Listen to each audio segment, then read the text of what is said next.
Entonces, bueno, esa es la idea, ¿no? Es Data Science específicamente para negocios, para emprendimiento, que, bueno, aquí en México es probablemente ahorita una de las mejores oportunidades que tenemos en muchos sentidos, ¿no? Esta idea de emprender, siempre nos ofrece opciones que a veces son difíciles de encontrar en otro tipo de áreas, ¿no?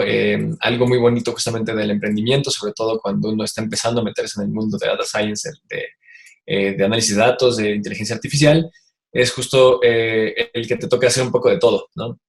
Y eso es algo que al menos a mí me ayudó muchísimo cuando empecé a dedicarme a esto, porque pues digamos que no podía zafarme de ninguna responsabilidad, aunque no quisiera, toca hacer un poquito de todo.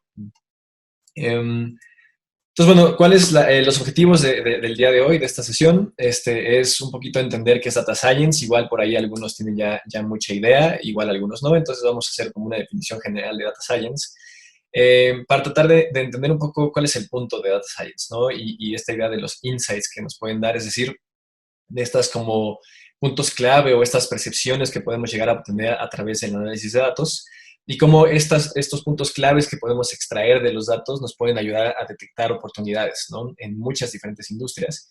Y de ahí que pues ahorita se ha vuelto esta revolución de Data Science que pues seguramente ya todos ustedes están muy conscientes de ello o hasta cierto punto, ¿no? Ya es una palabra muy sonada en muchas partes. Y bueno, justamente la intención es que veamos un poquito qué áreas de oportunidad hay, no en cuanto a específicamente como áreas de la industria, sino áreas, bueno, también vamos a hablar un poquito de eso, pero más como áreas de dónde podemos, digamos que, extraer información, cómo podemos extraer esa información para poder encontrar oportunidades. Y bueno, vamos a hablar un poquito de algunos startups que están usando Data Science, tanto en el extranjero como en México, un poco con esta intención de, perdón, estaba viendo la pregunta, me distraje un poquito, con esta intención de poder ver ejemplos, ¿no? Y que igual eso, la intención ahorita es pues, un poco inspirarlos, ¿no? Quizá a que se atrevan a buscar ustedes como maneras de innovar, ya sea en startups que ustedes tengan o en empresas en las que trabajen, poder innovar sus empresas usando ciencias de datos. Y por cierto, sí, ahorita se me olvidó comentárselos al principio, pero si todas las preguntas que vayan teniendo, con toda confianza vayan preguntándola. Igual, si pueden, pregúntalas en el Q&A, si lo preguntan en el chat, aún así las voy a tratar de cachar, pero si lo ponen en el Q&A está mejor, porque de esa manera igual puedo ver específicamente las preguntas. Y bueno, si quieres, ahorita voy respondiendo a esta primera pregunta que hicieron. Si van respondiendo, las iré respondiendo conforme vayamos avanzando. Igual no es necesario ser tan formales en los tiempos de preguntas. Y bueno, ahorita pusieron ahí una pregunta de que Big Data ya está embebido en Data Science porque he visto que se mezclan los conceptos. Y sí, es un poquito, bueno, justo ahorita hablamos de eso más a detalle, pero algo interesante ahorita de Data Science es que sí es una palabra que está empezando a usarse un poquito de manera muy general, ¿no? Como para explicar básicamente cualquier cosa que tenga que ver con datos, es Data Science. Entonces, si quieres, ahorita vamos avanzando y creo que esta pregunta específicamente se va a poder ir respondiendo conforme avancemos, pero bueno, si tienen más dudas, me van ahí preguntando en el Q&A, ¿vale? Entonces, bueno, como les mencionaba, lo primero es, bueno, ahorita presentarnos, nada más, ahorita me presento, digo un poquito de quién soy y vamos a responder esta pregunta de qué es Data Science, vamos a pensar en el poder que tiene Data Science para muchas diferentes industrias. Cuando me refiero a poder, me refiero justamente por qué es tan bella en las ciencias de datos y cuál es la característica especial que permite que nos ayude a nosotros a encontrar tendencias interesantes en nuestros datos, a diferencia de solo hacerlo, digamos, como con nuestras cabezas, ¿no? Ahorita les daré algunos ejemplos personales de ese tipo de casos, ¿no? De gente que confía mucho en su cabeza, pero igual no es tan bueno para ciertos negocios. Bueno, probablemente para ningún negocio, de hecho. Y bueno, ¿por qué hablamos ahorita de Data Science? Porque efectivamente es algo quizás a veces un poco extraño, sobre todo creo que aquí los que están estudiando sistemas, los que saben un poco de estadística, de matemáticas, de programación, sabrán que pues, muchísimos de los conceptos de Data Science no son cosas nuevas, no son cosas que remotamente vengan de hace 5 años ni siquiera, ¿no? Son ya 50, a veces hasta 100 años algunos conceptos. Entonces, ¿por qué estamos hablando de Data Science hoy en día? ¿Por qué es un tema tan trending y tan importante? Y bueno, la razón es básicamente pues, por los datos, ¿no? Ahorita ya les voy adelantando esa pregunta, pero bueno, tenemos muchísimos datos, entonces vamos a hablar un poquito de esos datos y de cómo se están manejando los datos hoy en día, para ver entonces cómo el data análisis puede ayudarnos a manejar, a entender estos datos y con la intención pues, de que justamente ustedes puedan como un poquito inspirarse un poquito a tener esta idea de cómo generar nuevos negocios, de cómo mejorar negocios a través de este análisis de información, ¿no? Poder mejorar procesos, oportunidades para analizar la información y todo este tipo de situaciones. Y finalmente, bueno, como decía, vamos a ver algunos ejemplos y vamos a hablar un poquito de posibilidades, ¿no? También con la intención de que quizás abran un poco pues las ideas que tengan al respecto y se den cuenta de que hay muchísimas opciones hablando de data science. Antes que nada, me presento ahora sí ya formalmente. Mi nombre es Rafael Arias González.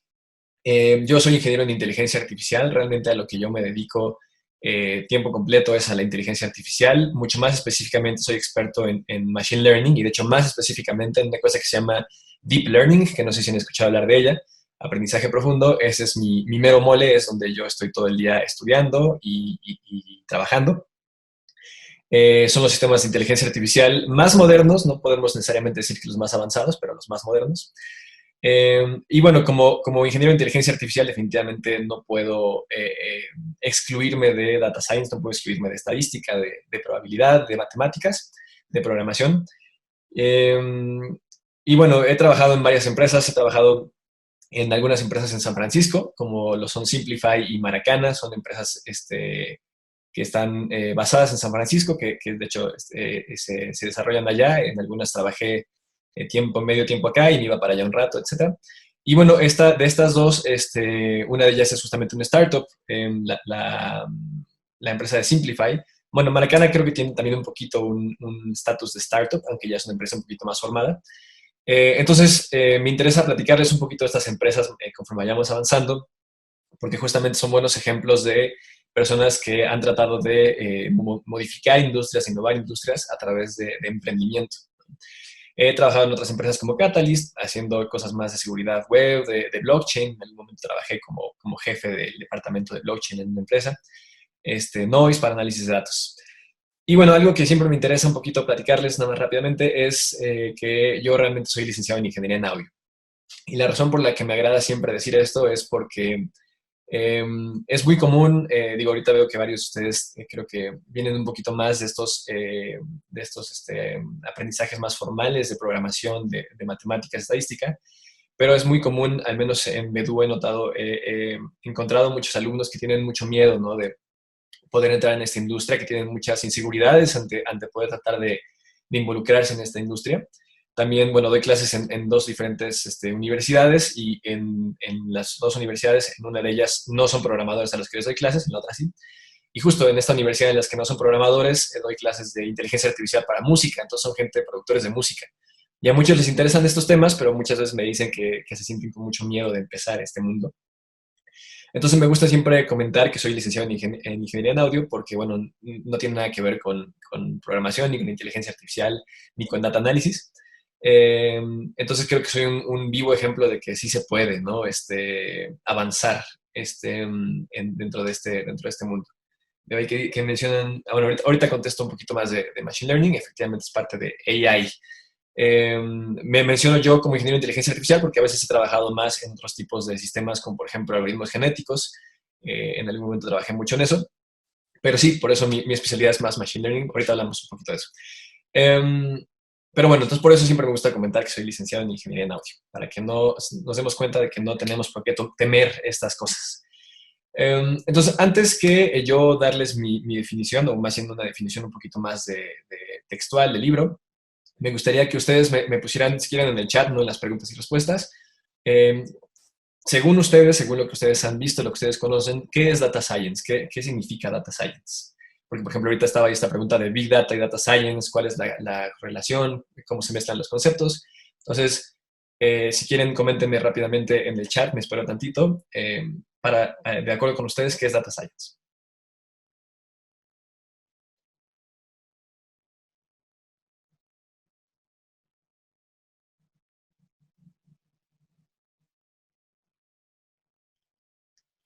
¿Ninguna idea?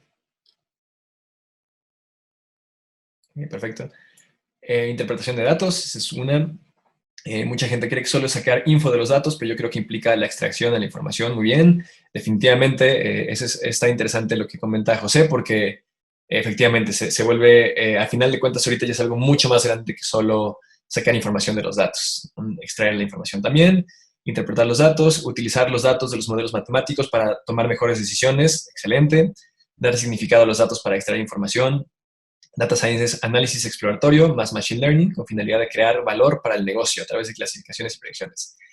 Creo que son todos ustedes unos expertos en Data Science, entonces me agrada mucho estas respuestas porque efectivamente todas las respuestas que acaban de dar son absolutamente correctas, ¿no? Al mismo tiempo, perdón, creo que por ahí comentaron otra en las preguntas. Si Data Science es una ciencia centrada en el estudio de datos. Ok. Entonces, muy buenas definiciones. Me agrada mucho ver esas definiciones.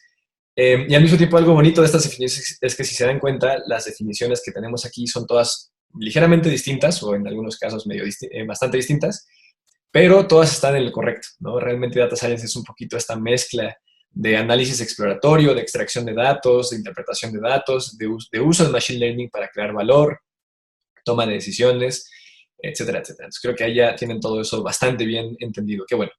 Entonces, efectivamente, es un campo de estudio, ¿no? Data Science, que combina muchísimas cosas, combina ciencias, matemáticas, estadísticas, análisis de datos, inteligencia artificial, para, pues sí, básicamente tratar de entender datos, tratar de explorar datos, de descubrir datos, a veces de extraer datos, efectivamente, de básicamente manipular datos, ¿no? De una u otra manera.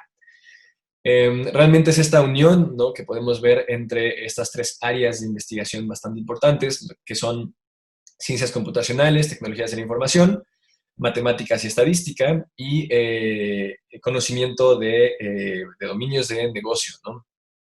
De negocios específicos, de industrias específicas. Esta parte roja, este círculo rojo es importantísimo, ¿no? Hay quizás un error que a veces sucede mucho con startups de programación, con startups de inteligencia artificial, de análisis de datos, en los cuales se ignora un poco esta parte, ¿no? Como que son programadores que generalmente solo quieren trabajar dentro de la parte de matemáticas, de programación, pero es muy importante entender las necesidades de uno u otro negocio, ¿no? ¿Por qué? Porque para un negocio puede que nos sirva muchísimo un cierto específico análisis, ¿no? Inclusive un cierto tipo de modelos, mientras que para otros negocios puede que ese mismo modelo sea completamente fallido y que necesitemos algo abismalmente distinto. En algunos negocios necesitamos modelos súper complejos con ya redes neuronales, con arquitecturas siamesas, con redes convolucionales, etcétera. Mientras que en otros negocios una simple regresión lineal puede resolver el problema mucho mejor, mucho más rápidamente y mucho más exitosamente. Entonces es muy importante entender este conocimiento de los negocios. Y bueno, si ven, aquí están esas combinaciones, ¿no? Ciencias computacionales y conocimiento de negocios es desarrollo de software, matemáticas y estadística es investigación tradicional, y ciencias computacionales y matemáticas y estadísticas es de machine learning, y unir un poquito esta idea de desarrollo de software para empresas con machine learning, con investigación, nos da data science. Entonces, efectivamente, necesitamos entender mucho sobre ciencias computacionales. Eso es muy importante, ¿no? ¿Por qué? Porque podemos pensar que las ciencias computacionales son básicamente el lenguaje de data science. Es lo que nos permite extraer datos, ¿no? Por ejemplo, si hacemos un web scraping, si queremos extraer información de la web, tenemos que generar algún tipo de sistema, algún tipo de protocolo que nos permita buscar la información necesaria, extraer esa información y poder guardarla. Justamente guardar, preparar esa información. Por ejemplo, a veces tenemos datos que son puras letras, por ejemplo, o son datos un poco difíciles de entender para una computadora o para un análisis estadístico matemático. Entonces también a través de las ciencias computacionales podemos preparar estos datos, ¿no? Podemos convertirlos a números que podemos posteriormente entender. Y bueno, también entrenar modelos. Si bien los modelos no son diseñados desde el punto de las ciencias computacionales, algunos sí, pero la mayoría vienen más desde la parte de matemáticas y estadística. Pero el entrenar esos modelos, el poder agarrar esa información de matemáticas y estadística y usar nuestros datos para poder tratar de encontrar correlaciones entre los datos, para poder tratar de encontrar funciones matemáticas que se acoplan a nuestros datos, se hace también a través del procesamiento computacional.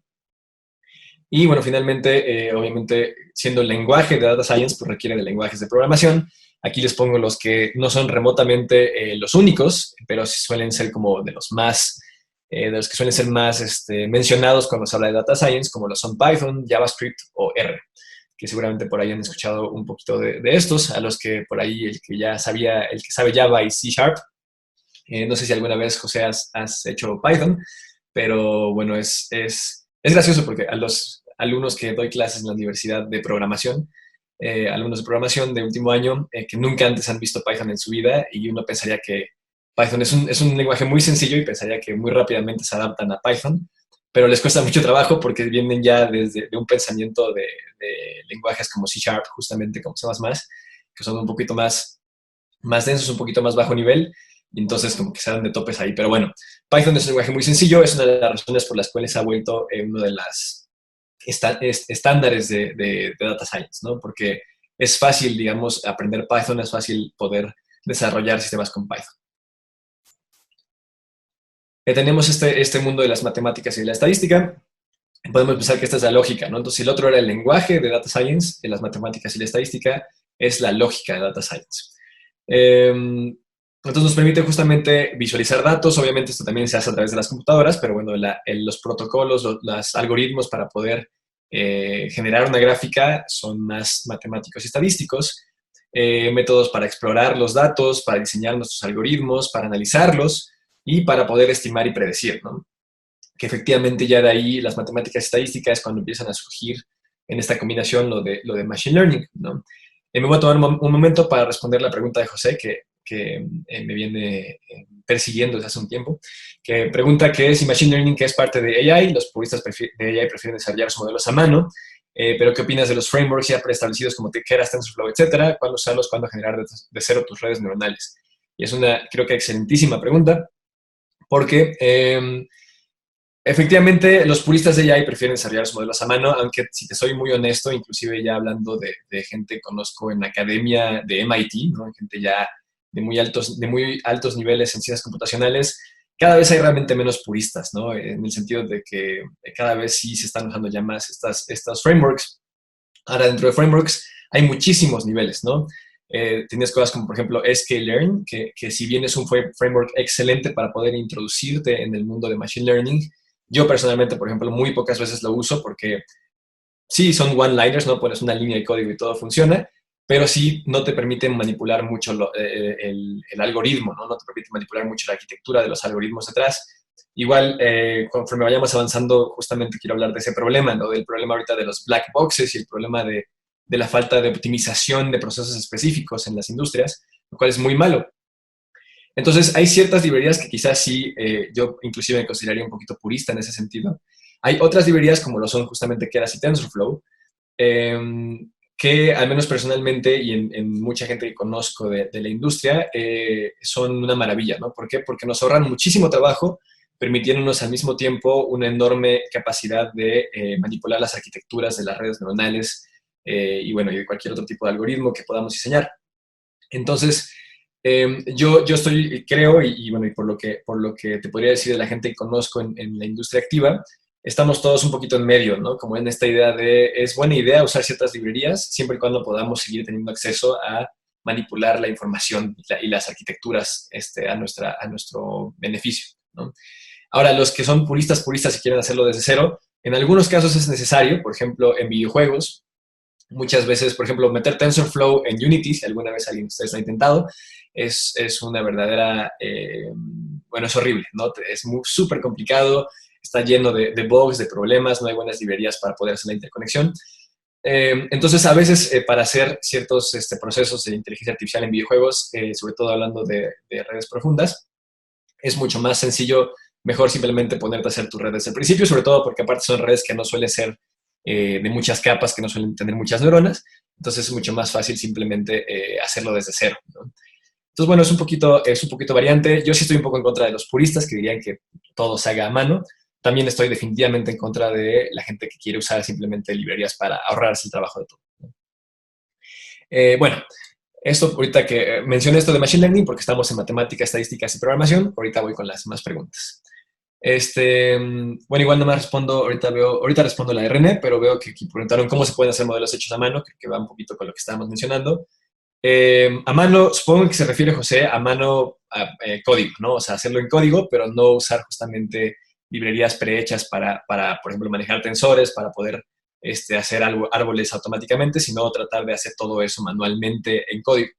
Eso es como se harían realmente a mano. Digo, tratar de hacer una red neuronal a mano, de hecho, prácticamente yo diría que es imposible. Bueno, no es imposible, a veces lo hago con con algunas clases, pero solo como ejercicio, ¿no? Tratar de ya modificar los pesos de, no sé, 10.000 interconexiones entre neuronas, sí, nunca sería como literalmente a mano.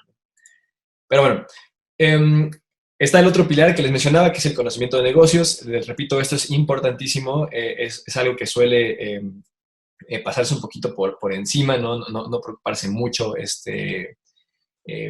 por este lado, y honestamente es de las partes más importantes de todo este desarrollo, ¿no? Tenemos que entender las reglas de la industria, de los datos, de la metadata de nuestros datos, justamente, qué metodologías tiene la empresa, qué protocolos tiene una u otra industria, ¿no? Si no entendiéramos para qué usar, más bien cómo usar las cosas en nuestras industrias, les repito, podríamos terminar con modelos súper avanzados para cosas súper sencillas o viceversa, ¿no? Modelos que realmente no funcionen bien en empresas que necesiten mejores modelos. Y bueno, esto es nada más hablando justamente, tratando de, regresándonos un poquito a esta idea del emprendedurismo, de los startups.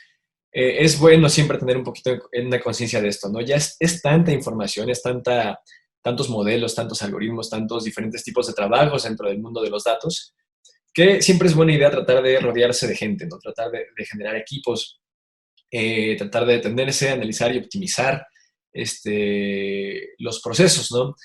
No solamente seguir avanzando. Un poquito esto va con lo que les mencionaba ahorita de la pregunta de José, en el sentido de que no se trata solo de tratar de hacer un emprendimiento, abrir una startup, meter AI o meter data science en el nombre porque es un buzzword y porque entonces sabemos que vamos a probablemente tener más clientes, y solo usar sklearn, justamente una librería de muy alto nivel, o sea, de muy, digamos, nivel simple, eh, para poder desarrollar un MVP, un producto mínimo viable. Esa no es la intención nunca, ¿no? Deberíamos tratar de empezar a evitar eso. Lo menciono un poquito porque creo que es una tendencia que es muy común, ¿no? Tratar como de solo tratar de rápidamente generar un MVP.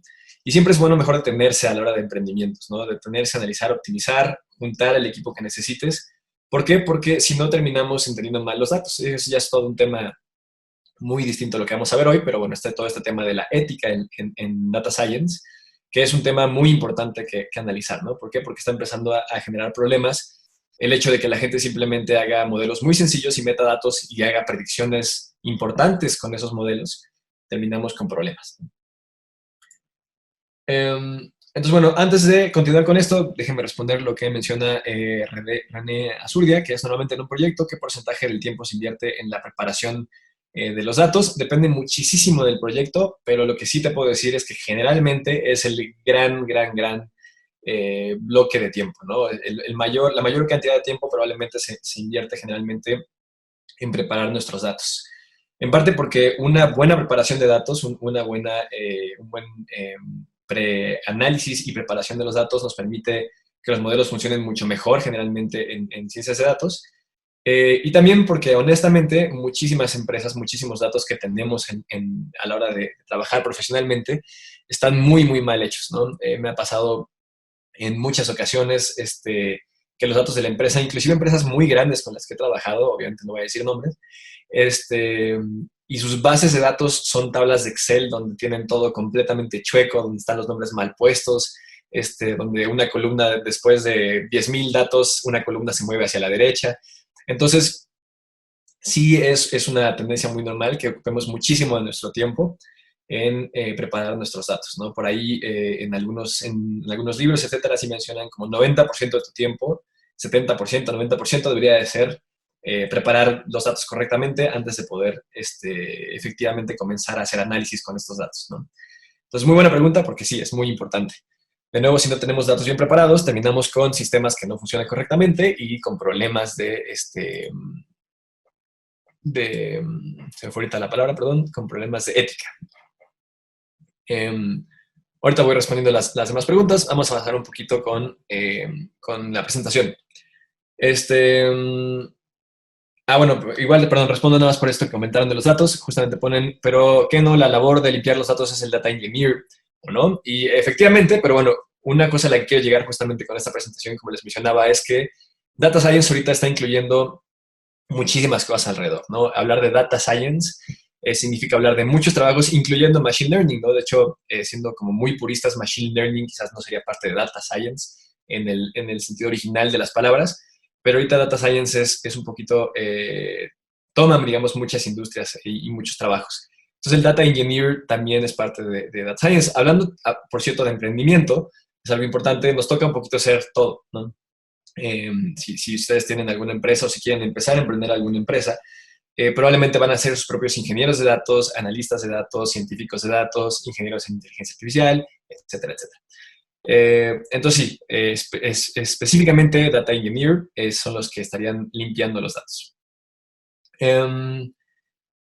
Y bueno, ¿cuántos años de datos se recomienda tener para que el modelo sea más preciso? Eso son también una excelente pregunta, pero esa pregunta sí, como pasa mucho en general en todos los sistemas de análisis de Data Science, la pregunta siempre es, depende un poquito, ¿no? Depende qué estemos haciendo, depende qué necesitemos, depende qué algoritmo, perdón, estemos usando. Por ejemplo, las redes neuronales son muchísimo lo que le llamamos data dependent, ¿no? O sea, requieren muchos datos para poder funcionar. Mientras que a veces, por ejemplo, los random forests realmente nos permiten tener mucho mejores resultados con mucho menos datos, ¿no? Entonces, ahí sí creo que esa respuesta es muy difícil de responder porque pues va a depender un poco de la situación, ¿no?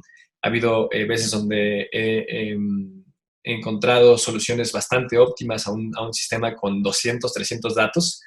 Eh, a veces se necesitan probablemente 10.000 datos, 20.000 datos para poder entrenar un sistema, ¿no? Entonces varía bastante. Entonces, bueno, la intención de aquí, quiero ahorita nada más hacer una intuición, justamente un análisis intuitivo de qué es esta idea de obtener insights de nuestros datos. Probablemente por lo que veo todos ustedes tienen bastante buena idea de Data Science, entonces igual este insight me lo voy a echar un poquito rápido. Pero me encanta este ejemplo, creo que se me hace un ejemplo bastante válido porque nos ayuda a entender por qué Data Science es tan útil para nosotros, ¿no? En las empresas y en nuestros negocios. Y bueno, está con este ejemplo, que honestamente, perdón, ahorita se me fue el nombre de quien lo diseñó, pero es un ejemplo de tests, ¿no? La idea de que tenemos un laboratorio que hace tests para detectar alergias de humanos hacia perros, ¿no? O sea, si un humano tiene alergia a un perro, bueno, a los perros o no. Y lo importante, bueno, de este test es pensar, ¿no? Este test nos dice que después de las pruebas que se hicieron en el laboratorio, encontraron que para gente con alergias, 80% de las veces el test fue positivo, o sea, digamos que fue correctamente, que clasificó, perdón, correctamente a la persona, ¿no? Sin embargo, para gente sin alergias, el test da positivo 10% del tiempo, o sea, clasificó correctamente al 90% de las personas, ¿no? ¿Por qué? Porque tenían no alergias y el test fue negativo para 90% de estas personas, lo cual nos da una precisión de 85%, ¿no? 80 y 90, pues es 85% de precisión. Un dato aquí que quizás los que ya conozcan un poquito de Bayes, o sea, de Bayes, como se diría en español, o de análisis estadístico, igual entenderán muy bien a qué estoy yendo con esto, pero bueno, de la población a la que le hicimos los tests, 1% nada más tuvo alergia a los perros. Es decir, como oficialmente tiene alergia a los perros. Entonces, la idea es, si ustedes se hacen un test y salen positivos en alergia, ¿ustedes qué dirían? ¿Tienen alergia a los perros o no? Si quieren, respóndame rápidamente si consideran que tendrían alergia a un perro o no. Por cierto, este test se ha hecho con doctores y todo esto, y ahorita hablamos un poquito de esos resultados. Pero, ¿qué opinan? Entonces, se hacen un test que tiene 85% de precisión y sale positivo. ¿Tienen alergia a los perros? No, probablemente no. Ok. Creo que entonces todos conocen un poquito de Bayes. Qué bueno, debí de haber eh, hecho ejemplos un poco más interesantes. Pero bueno, no, hay muchas variables más, probablemente no.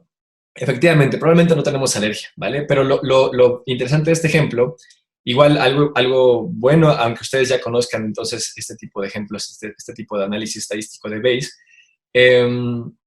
es entender que los humanos normalmente no pensamos de esta manera. La mayoría de la gente se diría que sí, ¿no? Y esto se ha hecho inclusive con tests a doctores, en los cuales dicen, tienes un test con 90 y tantos por ciento de precisión, estos son los datos, sale un test positivo, tienes o no el virus, tienes o no la alergia, y la mayoría de los doctores mencionan, pues sí, ¿no? Tienes 85% de probabilidad de tener la alergia.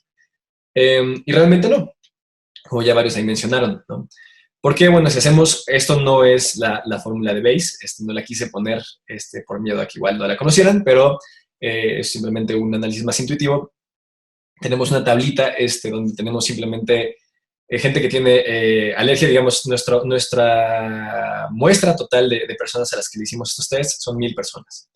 Sabemos que de estas 1000 personas, 1% tienen alergia, o sea, 10 personas tienen alergia. 990 no tienen alergia.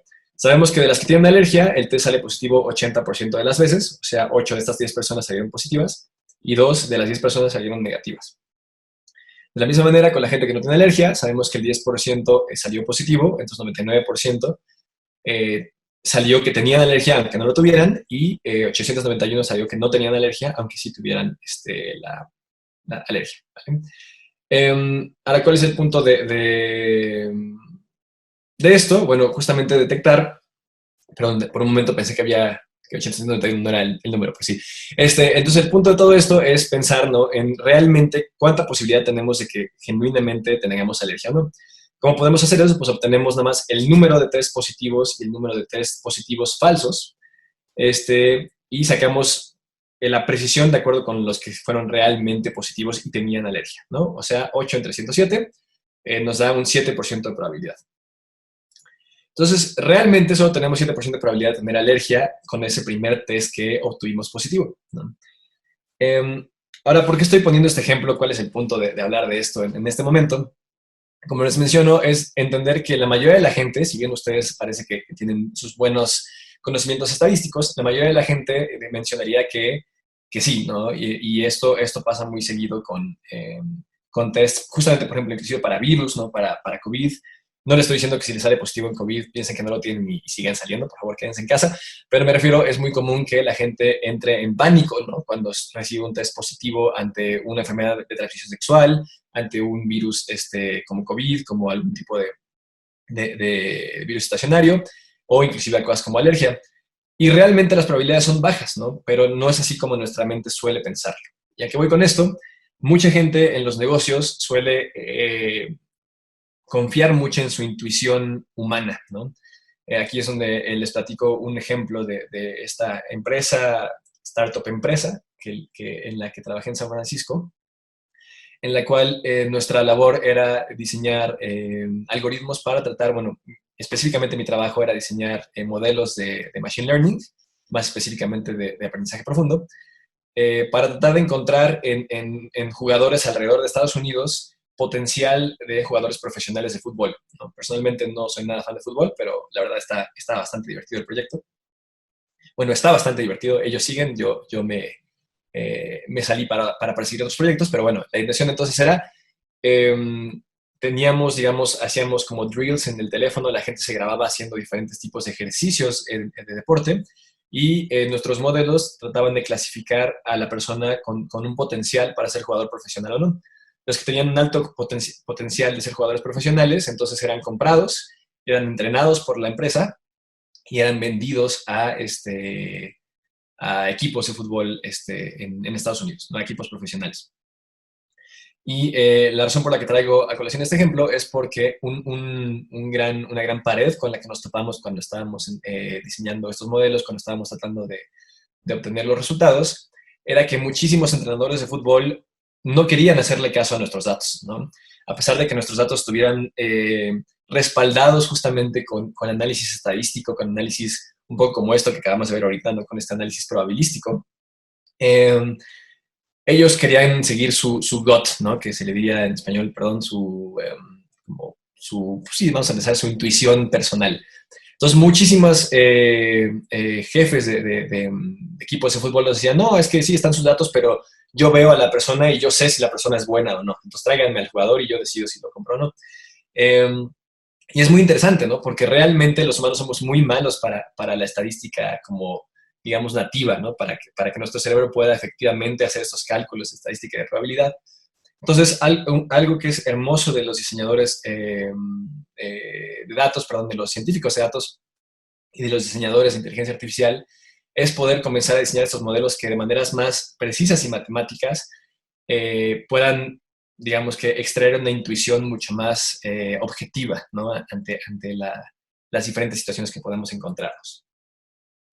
Este ejemplo que vimos es un ejemplo bastante sencillo, bastante divertido, pero se puede llevar hasta grados como esto, ¿no? Este es el gran potencial que tiene el análisis de datos y, bueno, específicamente ahorita también hablando de Machine Learning.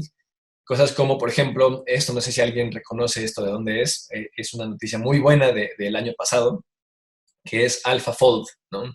Es una empresa, me parece que es hija de Google o era hija de Google, y su intención es poder doblar, ¿no? Bueno, así, perdón, poder predecir cómo se doblan las cadenas de aminoácidos para diferentes proteínas, ¿no? Entonces resulta que cada proteína tiene una cadena específica de aminoácidos que se dobla de una manera y esos dobleces, esa geometría de la cadena de aminoácidos es lo que las características a las proteínas. Era un problema que de hecho se consideraba en su momento probablemente NP, ¿no? O sea, y bueno, dicho de otra manera, un problema como súper complicado y probablemente casi imposible de resolver de manera sencilla.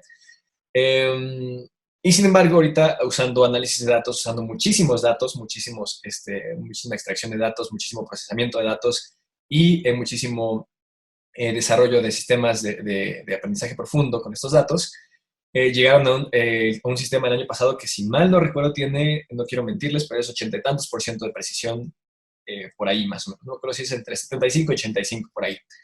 Que si bien no es todavía una precisión perfecta, ya está muy cerca del porcentaje requerido para poder considerar que eso se pueda usar para medicina, ya oficialmente, ¿no?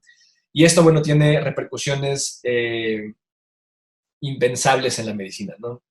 Diseño de nuevas medicinas, hasta ahí por ahí no he leído bien por qué, pero se dice que hasta pueden solucionar el cáncer con este tipo de proceso de doblez de las proteínas. Entonces, bueno, nada más para que vean un poquito en lo que estamos ahorita, ¿no? A pesar de que pueden llegar a ser cosas tan sencillas como simplemente saber cuánta probabilidad tienes de alergia, podemos también llegar a tener este tipo de aplicaciones que pueden inclusive mejorar, ¿no?, la salud de la humanidad a pasos agigantados y exponenciales. Por cierto, aquí antes de continuar, de por qué alguien tiene alguna duda, le gustaría que, digamos, con esto que hemos hablado, si son dudas un poquito más generales, que ahorita las comentamos, pero alguien tiene alguna duda de lo que hemos hablado hasta el momento, esta parte del potencial. ¿Todos estamos bien? Súper En duper. la parte de Q&A, Rafa, tienes ahí algunas preguntas también. Ok, sí, me parece que los he respondido todos hasta el momento o me falta alguna. A ver, díganme si se me ha ido alguna. Eh, TensorFlow normalmente en un proyecto presta que tiempos y medios datos. Sí, creo que he respondido todas las preguntas. Si por ahí se me fue alguna, igual nomás en el chat recuerden de que se me fue alguna pregunta y la respondo, ¿vale? Gracias. No, de qué. Ok, entonces, hablando de esto, también me gustaría rápidamente platicar por qué estamos hablando ahorita de esto, ¿no? Por qué es que Data Science se menciona tanto en estos días, siendo que, como les mencionaba, inclusive las redes neuronales, los conceptos de redes neuronales vienen desde los 50, ¿no? Vienen desde hace muchísimo tiempo. Entonces, ¿por qué es que ha habido este boom ahorita de Data Science? Porque es que todos hablamos de Data Science. Y bueno, hay tres principales razones, ¿vale? De entrada tenemos la idea de la ley de Moore, ¿no? La idea de los transistores de nuestros aparatos electrónicos. Dicho de otra manera, el hecho de que los aparatos simplemente pues, están creciendo exponencialmente en cuanto a su conteo de transistores, ¿no?, que se traduce vagamente en la capacidad de procesamiento. Y esto pues, nos está dando sistemas electrónicos muchísimo más poderosos de los que tendríamos hace inclusive 10 años, inclusive hace 5 años, pero es más notorio hace 10, 15 años. No sé las edades que tengan ustedes, por ahí ya empiezo a encontrarme gente de 20 años y me doy cuenta que ya son después del 2000 y me asusta siempre, pero bueno, creo que la mayoría de nosotros todavía nos tocó en algún momento estos teléfonos, los originales, ¿no? Cuando empezaron a salir los teléfonos, estos Nokia que eran muy grandes y que eran como verde y negro con unos, no sé cuántos píxeles tenía, pero probablemente no eran más de, no sé, 64 por 64 píxeles, cuando mucho, ¿no? Eran teléfonos bastante precarios. Y realmente no fue hace tanto tiempo, no fue que digas tú, sí, recuerdo cuando yo era joven y ahora soy una persona ya de 70 años y lo recuerdo. 45 primaveras, bueno, es igual contigo todavía más, ¿no? Te tocaron ahí. Yo recuerdo que mi papá nos compró cuando yo era chiquito una computadora en la que estaba yo todo el día, que era de floppy, ¿no? De floppy disks, y era una computadora sota gigante. Tenía sus floppy disks con videojuegos súper súper sencillos, fenomenales, honestamente, como Prince of Persia, el original. Pero bueno, igual José entonces ya tendrá también muchos recuerdos de ese estilo. Y es muy interesante ver cómo hemos pasado en el poco tiempo, en las pocas décadas que han pasado de esos tiempos, de esos teléfonos, a estos teléfonos, ¿no? Que por ejemplo, inclusive este que es un Alcatel 1S, es un teléfono bastante barato, me compré el más barato que pude encontrar, y sigue siendo un smartphone que tiene capacidades de procesamiento miles de veces más poderosas que los computadores que se usaron para ir a la luna, ¿no? Entonces es impresionante este crecimiento. Y es gracias a este crecimiento que podemos efectivamente comenzar a procesar datos de maneras que no habíamos podido procesar con anterioridad. Ahora, estos datos es la segunda razón por la cual es tan importante hablar de data science hoy en día. Hay muchísima información ahora, ¿no? Vamos, ahorita no voy a dar muchísimos datos de esto porque justamente las siguientes diapositivas hablan de esto, pero bueno, hay una cantidad de información enormísima que si bien, aunque antes hubiera existido, no podríamos haberla procesado por la falta de de las computadoras, ¿no? La falta del procesamiento de nuestras computadoras, pero aparte tampoco la teníamos, ¿no? Realmente no teníamos mucha información a nuestra disponibilidad. Y bueno, finalmente el último pilar de por qué hablar de data science en este momento es por los algoritmos. Si bien, como les menciono, algunos algoritmos ya surgen desde hace muchísimos años, 70 años algunos, inclusive algunos 100 años, algunos algoritmos de estadística. Tenemos ahorita innovaciones sobre esos algoritmos, ¿no? Por ejemplo, en su momento, la retropropagación, que es lo que le dio el boost a las redes neuronales, que si bien no es de esta década, pero sí es un algoritmo relativamente nuevo.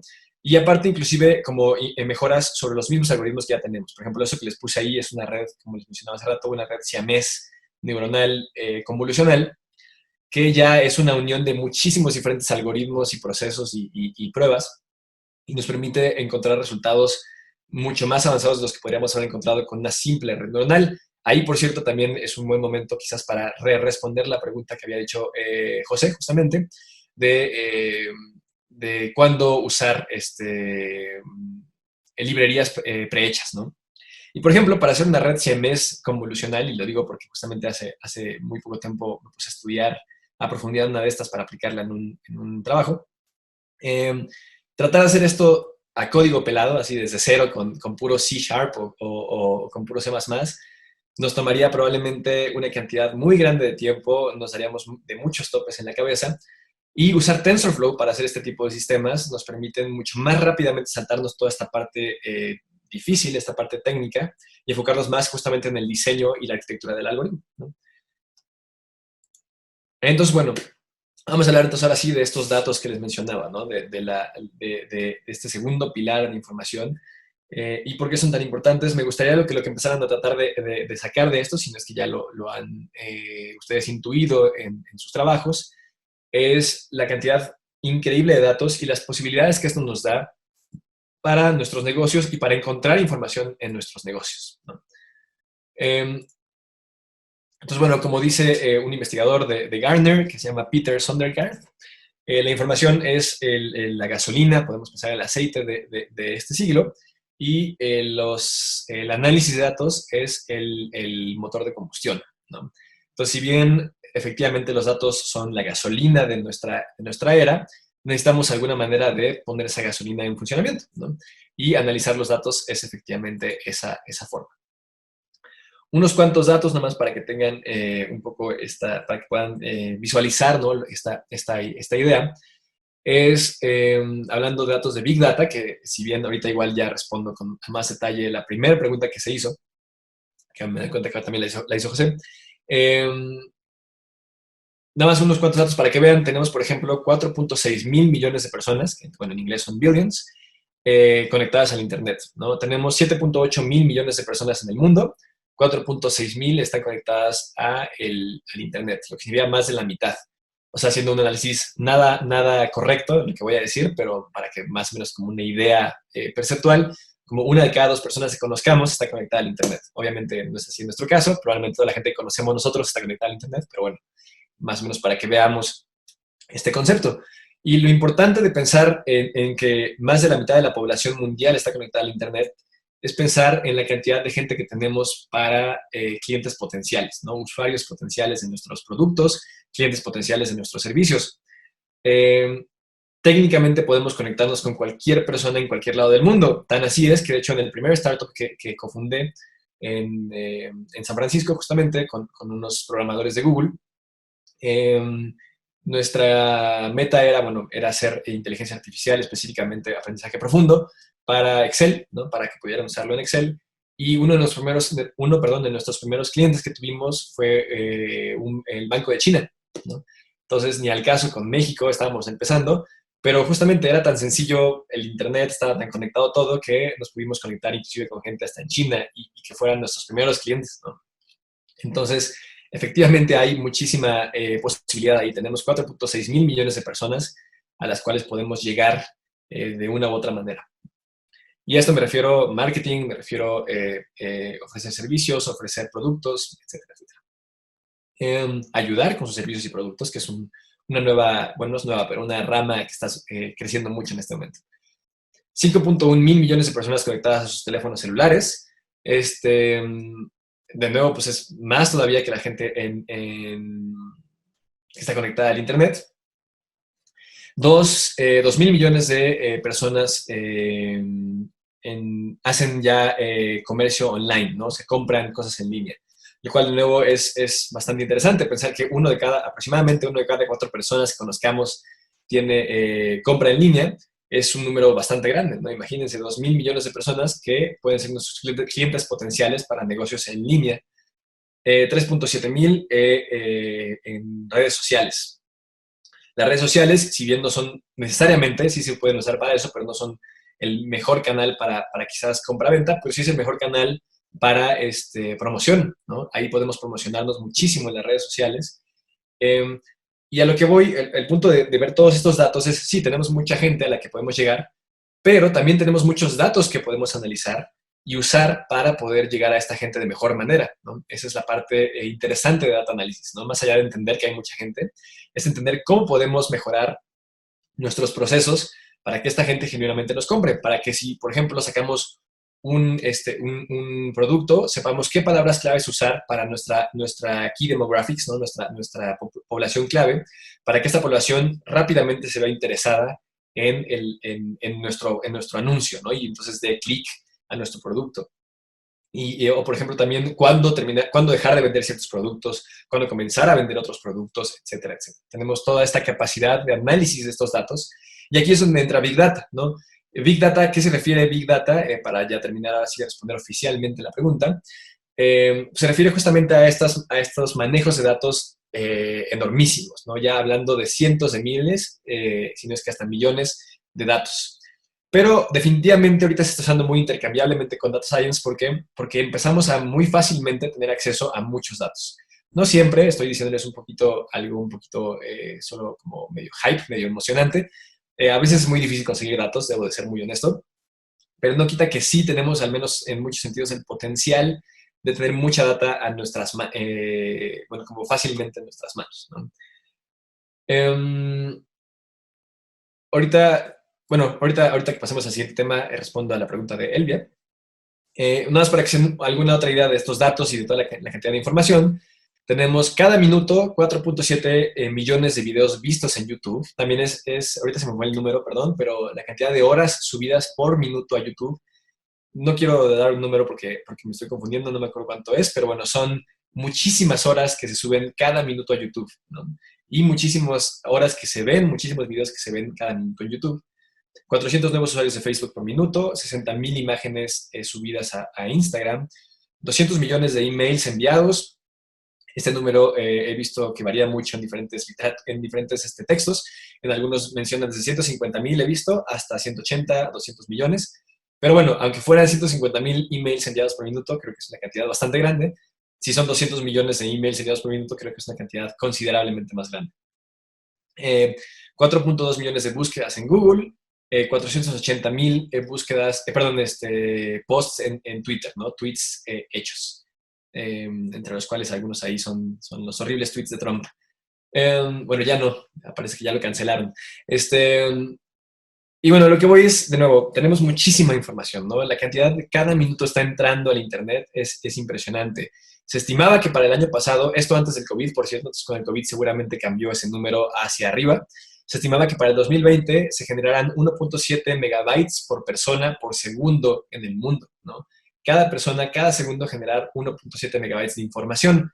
Si bien no toda esa información es útil, ¿no? Y eso es a lo que quiero llegar ahorita también, pero bueno, sí, no quita que es mucha información.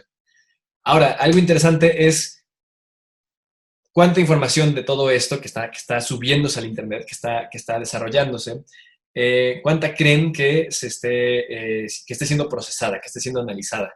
Igual nada más me detengo tantito para preguntarles esa pregunta, si quieren responder rápidamente. ¿Qué porcentaje de información creen que estamos analizando en este momento de todo lo que entra al Internet y a la nube?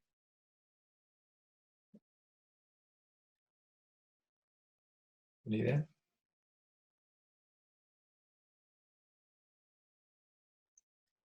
Ok, se fue muy conservador Aquiles, se dice. 0.001, ok, quizás no tan poquita información, pero sí es muy poca información, ¿no? Quizás estaba esperando que me dijeran 20%. Sí, 0.5% aproximadamente, obviamente, y obviamente varía mucho, pero aproximadamente se estima que 0.5% de la información disponible, no de la oculta, sino de la disponible, es actualmente analizada, ¿no? Entonces, bueno, igual aquí creo que se fue muy conservador y está chido, pero no es tampoco tan poquito. Lo que sí es importante es darnos cuenta de que sigue siendo muy poca información analizada, ¿no? ¿Y qué es lo bonito aquí? Ahora sí espero que se empiece a entender cómo quiero ligar todo esto a la parte de emprendedurismo, porque hay ahí un porcentaje bastante alto de información que podemos analizar para encontrar estos insights, como esto que encontramos de AlphaFold con estas proteínas que se doblan, o como esto que encontramos con el perrito, para poder encontrar nuevos negocios, ¿no? Y cuando voy con esto me refiero, podemos encontrar nuevos negocios a través de analizar la información, podemos encontrar nuevos negocios en cómo analizar esta información, ¿no? En cómo mejorar procesos a través del análisis de la información, encontrar muchas oportunidades para poder hacer estos análisis y oportunidades de mejorar negocios con esta información, ¿no? Entonces me refiero, hay mucho ahí de dónde sacar, ya sea para hacer empresas eh, que manipulen la información o empresas que ayuden a otras empresas a manipular la información, etcétera, etcétera. Entonces, ahora me voy con justamente estos usos, ¿no? ¿Cuáles son algunas de las maneras en que podemos usar data análisis para poder encontrar nuevos campos, nuevos océanos dentro del mundo del emprendedurismo, dentro del mundo de los negocios, de la innovación en los negocios? Antes nada más, perdón, voy a responder la pregunta de Elvia, que dice que para dedicarse a Data Science, ¿recomiendas tomar cursos como en un año o es como volver a estudiar en ingeniería? Y también creo que es por ahí me habían dicho 10%, ese número me gustó más. Y bueno, es una excelente pregunta la de Elvia, porque creo que es una pregunta que todos los que no hicimos ciencias computacionales desde el principio tenemos todo el tiempo, ¿no? Y si te soy súper honesto, creo que puedes empezar a conseguir trabajos con relativamente poco tiempo de estudio. Ahora, no estoy diciendo relativamente poco tiempo de estudio un mes, obviamente un mes, 2 meses, 3 meses, probablemente, a menos que ya sean programadores profesionales que quieran solo actualizarse hacia este mundo, que puede que en 3 meses sí puedan.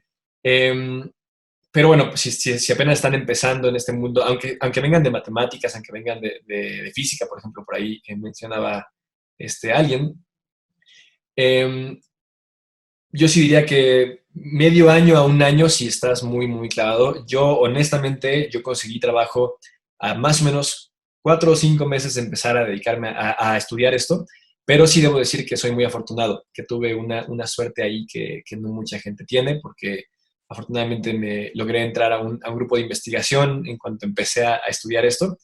Y era un grupo de investigación de gente que me conocía de la universidad, en la cual me había graduado con honores y tenían muchos ahí contactos importantes. Entonces, digamos que me metieron, aunque ellos mismos sabían que no tenían nada de idea de esto. Pero sí debo decir que cuando yo empecé a sentirme cómodo de realmente decir que podía hacer análisis de datos, probablemente tomó un año, año y medio de trabajar muy arduamente en esto, ¿no? Ahora, volver a estudiar una ingeniería, no sé si te lo recomendaría necesariamente, sí debo decir que ciertos trabajos y ciertos, sobre todo posiciones académicas, te piden como títulos, te piden papeles, que si bien yo estoy muy en contra de eso, pero les platico ahorita un poquito mi experiencia. Me he topado con esa experiencia justo en este momento porque estoy aplicando a maestrías en esto, a maestrías en ciencias computacionales. Y si bien en Canadá ya me aceptaron en una, pero por ejemplo aquí en México me rechazaron en varias universidades por el simple hecho de no tener licenciatura. O sea, a pesar de que les podía demostrar ya muchos años como ingeniero en inteligencia artificial, inclusive también como programador web, etcétera, no me aceptaban por el simple hecho de no tener el título, ¿no? Pero eso estoy hablando un poquito más de la academia, ¿no? En trabajos, si tienen un buen portafolio, si tienen un buen GitHub, realmente creo que a muy poca gente le interesa que tengas una licenciatura en eso.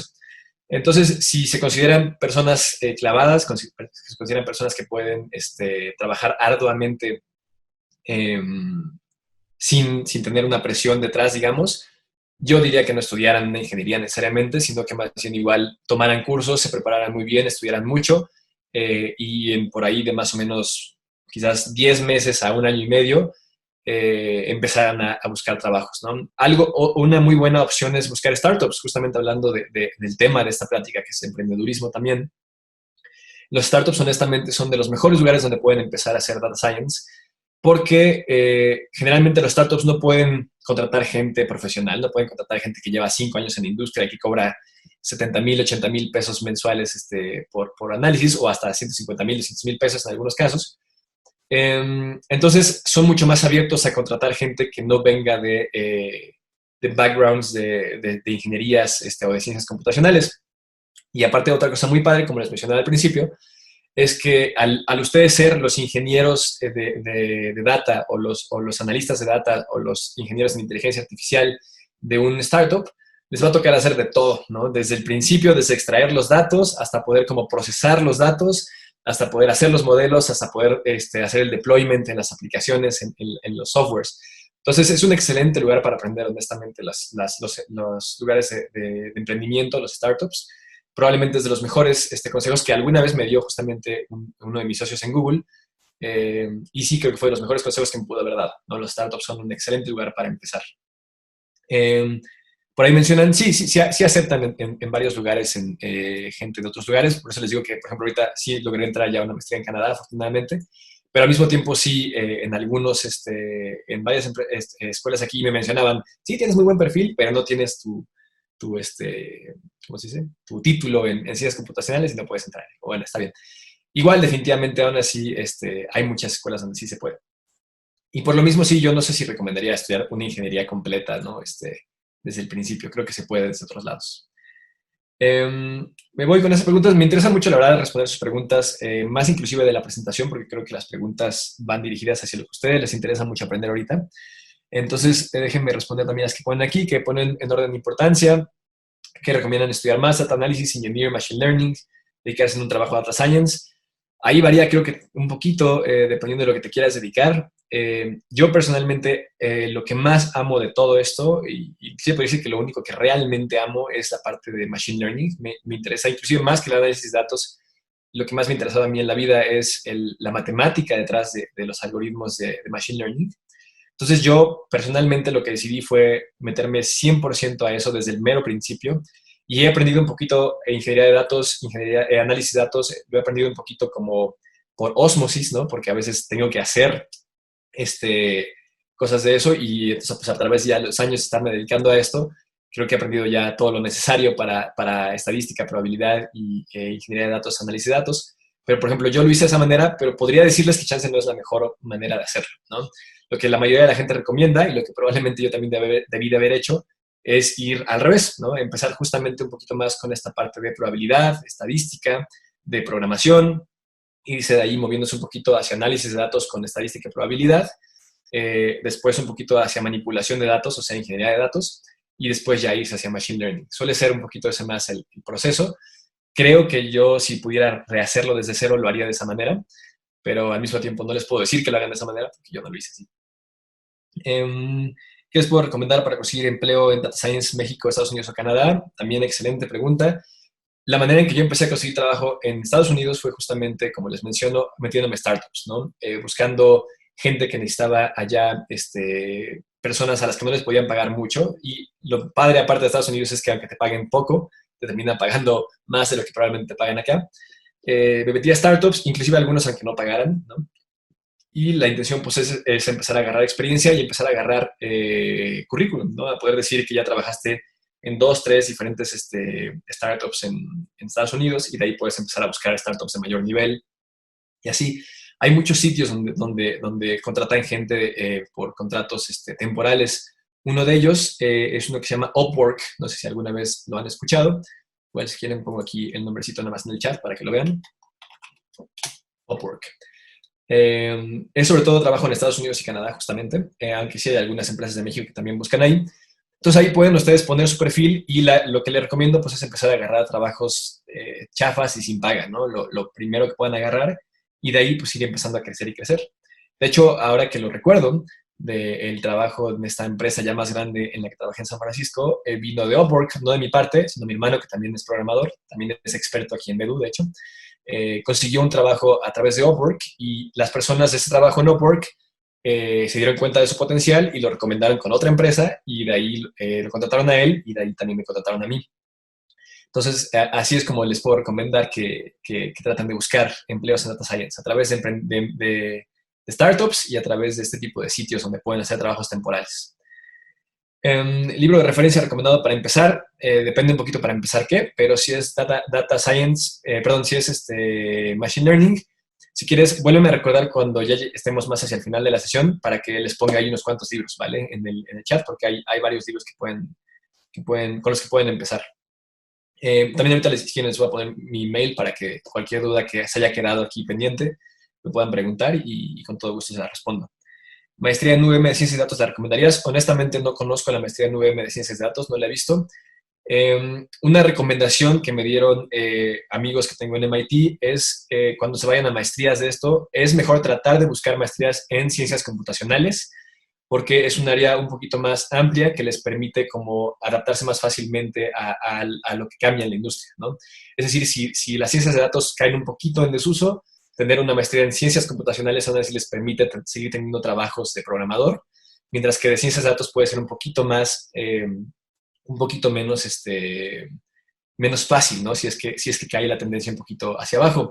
Ahora, habiendo dicho eso, no estoy para nada queriendo desmotivarte, ¿no? Yo justamente, ahorita que estaba buscando maestrías, lo primero que estaba buscando era, de hecho, en inteligencia artificial específicamente, a pesar de saber esto. La verdad es que si tienen una pasión por esto, como yo con la inteligencia artificial, creo que no importa mucho si vaya un poquito hacia abajo, un poquito hacia arriba la tendencia, ¿no? Entonces, si te quieres dedicar a ciencias de datos, sí haría una maestría de ciencias de datos. Ahora, te repito, en UVM, la verdad no he visto el programa de UVM, entonces no podría decirte si te lo recomiendo. Igual, si quieres, después por mail puedes mandarme el programa y lo checamos, te puedo ayudar en eso. Pero bueno, entonces estamos hablando de algunos usos, ¿no? ¿Qué podemos hacer justamente con Data Science? De entrada podemos identificar tendencias, ¿no? Y tenemos esta gráfica que personalmente me encanta, me fascina esta gráfica.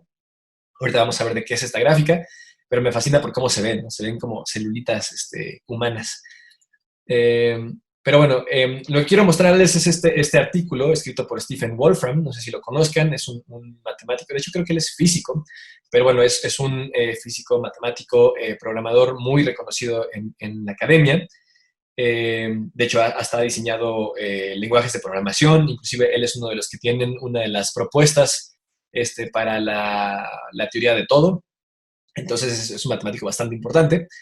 Y bueno, tiene este artículo que me encanta. Si se dan cuenta, ya es bastante viejo, pero me encanta porque es un excelente artículo de cómo el visualizar datos nos puede permitir entender datos y obtener información que no podríamos haber tenido de otra manera. Entonces, aquí para que vean un poquito lo que haríamos, ¿no? Lo que harían ustedes como analistas de datos. Bueno, perdón, se me olvidó explicarles un poquito. Lo que hizo él con este artículo es analizar datos de Facebook, ¿vale? De Facebook en el 2013.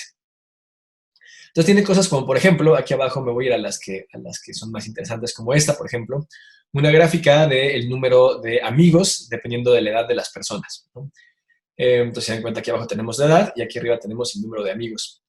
Me encanta esta gráfica porque es una gráfica que, si bien está en 2 dimensiones, es al mismo tiempo medio tridimensional, ¿no? Se dan cuenta, aquí tenemos la dispersión de nuestros datos, ¿no? La curva de cómo los datos cambian dependiendo de la edad. Entonces podemos ver, por ejemplo, que la gente que tiene mayores amigos es la gente que tiene por ahí de 20 años, pero al mismo tiempo es el grupo con mayor dispersión en su curva, ¿no? ¿Qué significa eso? Que hay gente que tiene inclusive hasta por ahí de 800 amigos, mientras que gente de 20 años que tiene por ahí de menos de 100 amigos, por ahí de 70, 80 amigos, ¿no? Mientras vamos creciendo, nuestros amigos van bajando, ¿no? Solemos tener menos amigos, y a su vez también va bajando la dispersión de nuestras curvas, ¿no? ¿Qué significa eso? Que vamos teniendo, es más seguro que la gente, por ejemplo, de 50 años tenga un número aproximado de mismos amigos, ¿no? Por ahí 45 años, tú nos dirás, eh, José, perdón, si 45 años se acopla con tus amigos, es como por ahí que serán 150 amigos. Entonces, si José tiene 150 amigos, entonces esta gráfica está en lo correcto.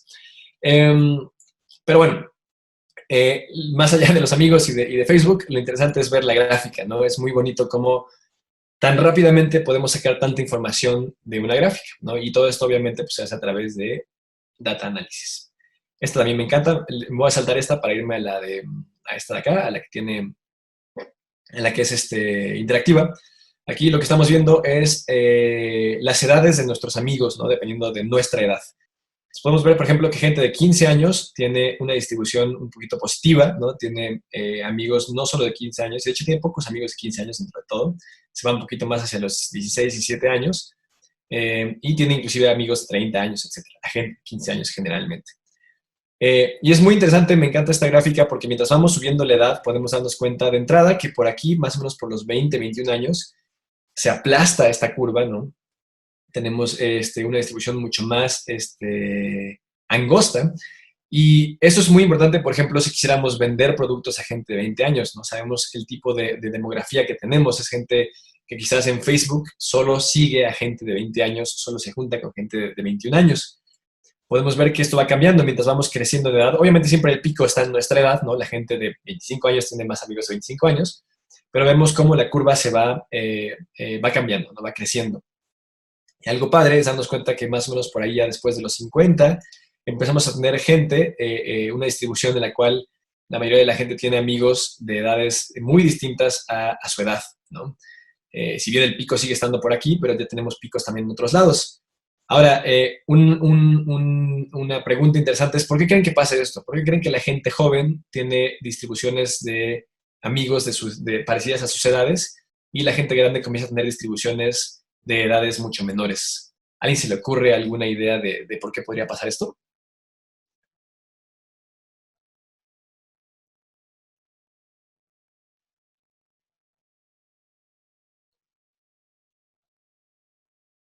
Las personas mayores son más maduras.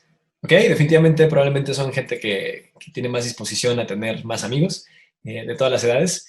Eh, ¿Alguna otra razón? Las personas mayores pueden valorar también a los jóvenes. Ok, sí, eso definitivamente es un excelente insight, ¿no? Un excelente análisis. ¿Alguna otra idea por ahí? ¿A alguien se le ocurre algo?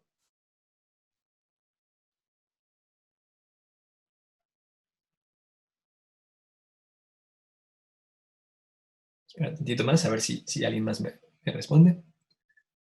Cuando crees tienes interacciones familia-trabajo. Exactamente, por ejemplo, esa idea también es bastante buena, ¿no? Es muy probable que mientras vas creciendo, una de entrada justo, ¿no? Cuando empiezas a entrar en el mundo laboral por aquí, es más probable que varios de tus compañeros de trabajo sean gente de 30 años, sean gente mayor, ¿no? Tus jefes, etcétera. Cuando tienes 20 años, cuando estás en la secundaria, en la universidad, probablemente la mayoría de la gente que conoces son gente que pues, simplemente tiene la misma edad que tú, ¿no? Cuando vas creciendo, efectivamente tu trabajo va haciendo que tengas una extensión del tipo de gente que conoces. Queremos mantenernos en la onda de los chavos, ¿sí? Tratamos de mantenernos ahí, ok. Pero no había visto que habían respondido aquí en el Q&A, lo siento. Patrones de comportamiento se asocian con las personas, nos gusta envejecer o nos llaman lo joven. Ok, muchos análisis de sentimiento, pero también esos análisis son muy importantes. Ahorita les platico un poquito de eso. Pero me gusta mucho esto que mencionó Antonio, ¿no? Por un lado, efectivamente, primero trabajo y después familia, ¿no? Cuando llegamos aquí, empezamos a tener nietos, bueno, hijos primero, y después nietos, y nuestros nietos tienen amigos, que tenemos ya sobrinos, tenemos nietos segundos, etcétera, etcétera. Entonces se extiende mucho más el tipo de gente que conocemos, ¿no? Ahora, no es para nada por despreciar las otras respuestas que me dieron, ¿no? Porque también son súper válidas y súper dignas de ser analizadas, ¿no? Cosas como, por ejemplo, la gente más grande decide tratar de mantenerse joven y entonces empieza a ser amigos más jóvenes.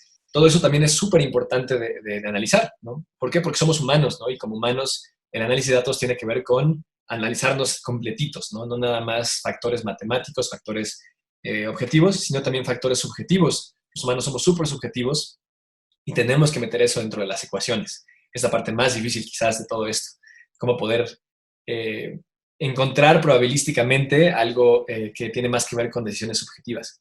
Pero por eso es tan importante analizarlo.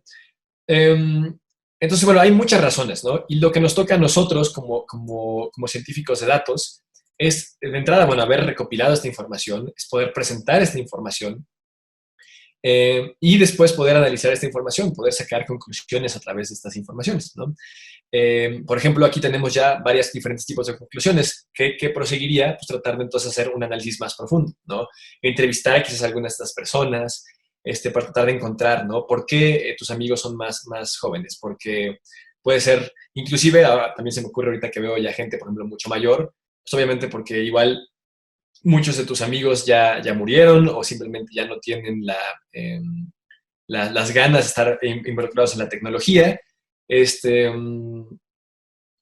Y bueno, obviamente también por estas partes de que quieres ser más joven, de que te interesa, de que eres más maduro, de que quieres, y por consiguiente puedes establecer conversaciones con gente más joven, de que pues simplemente tienes ya una familia mucho más extensa y que entonces se vuelve amiga tuya en Facebook, etcétera, etcétera.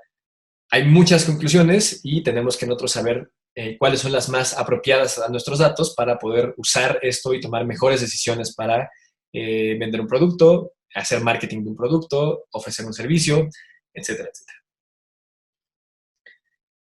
Esto es la misma gráfica, pero lo vemos como la habíamos visto en la primera gráfica, ¿no? Eh, Podemos ver, por ejemplo, que sí, de los 20 a los 40, por ahí, la edad sube casi linealmente, ¿no? Es decir, mientras tú vas creciendo, tienes 20 años, tienes tu grupo de amigos es de 20 años, tienes 30 años, tu grupo de amigos 30 años, pero de los 40, 45 en adelante, empezamos a tener este pico hacia abajo y a extender nuestro grupo de amigos. Análisis muy interesantes. Ahora, ¿para qué se puede usar esto? Bueno, pues ya hay muchos análisis, ¿no? Cosas como, por ejemplo, estatus de relaciones, ¿no? Podemos ver que, obviamente, la gente joven, pues tenemos muchos más solteros, gente en relaciones, pero no están casadas de ninguna manera ni comprometidas. Tenemos después este piquito del momento en el que la gente se empieza a comprometer y, sobre todo, que se empieza a casar, ¿no?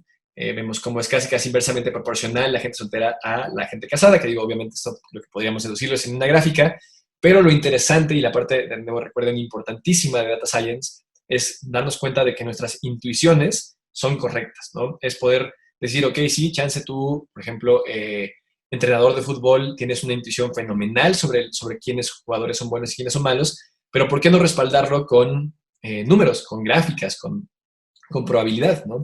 Y si ambas se conjuntan, entonces tenemos ahí jackpot, ¿no? Tenemos un modelo perfecto. Bueno, no perfecto, pero un modelo bastante bueno. Damos cuenta, por ejemplo, que al final, obviamente, de los 50 en adelante empezamos a tener un crecimiento, tristemente, en, por ejemplo, gente que enviudó, ¿no? Y bueno, tenemos aquí muchas más gráficas. Quiero llegar, sobre todo, por ejemplo, aquí de el número de amigos promedio dependiendo de los lugares. Por ejemplo, en México tenemos más o menos por ahí de 200 y cacho amigos. Es nuestro aparente promedio de amigos de la gente en México. No sé ustedes, yo tengo creo que un poquito más que eso, aunque igual como soy maestro me toca que mucha gente de 19 y 20 años de universidad me esté todo el tiempo agregando a Facebook. Pero, pero bueno, habría que ver si por ahí van los números. Igual acuérdense que eso es en el 2013, ¿no? Ahora tenemos todos probablemente un poquito de diferencia en estos números. Graciosamente se me hace súper interesante aquí que Finlandia sea perdón, Islandia sea de los que tienen mayor cantidad de amigos. Está gracioso, ¿no? Uno pensaría que los islandeses no están como ahí consigo mismos, pero aparentemente tienen más amigos que los mexicanos en Facebook. Por ejemplo, esta gráfica me fascina también, es una gráfica de migración, ¿no? Las flechas indican la cantidad de migrantes que hay hacia cada país y obviamente las interconexiones entre las banderas, pues indican a los países. Y me encanta esta gráfica porque de entrada creo que es muy obvio, ¿no? Hacia dónde quieren migrar todos, ¿no? Vemos esta tendencia súper clara de flechitas grandes hacia, obviamente, los Estados Unidos. Igual yo no entiendo al 100% por qué, pero sí es una tendencia. No, sí entiendo por qué. Las pagas son muy buenas. Inclusive de México podemos ver aquí nuestra flecha grande de México hacia Estados Unidos y esta flecha más pequeña de Estados Unidos hacia México, ¿no? Eh, entonces, por ejemplo, les platico, al principio del 2020, ahorita se darán cuenta que fue la peor decisión que pude haber tomado, aunque hubo ahí un análisis estadístico que no podría haber predicho por el COVID. A principios del año pasado, usé un poco de mis ahorros para comenzar una empresa de agencia de viajes. Era una de mis pasiones es viajar y entonces decidimos una empresa de agencia de viajes. Creo que se pueden dar cuenta el resultado de esa agencia en dónde está en este momento, porque gracias a COVID, y ya, inclusive ya habíamos logrado vender un tour y todo, y el COVID destrozó todos nuestros planes.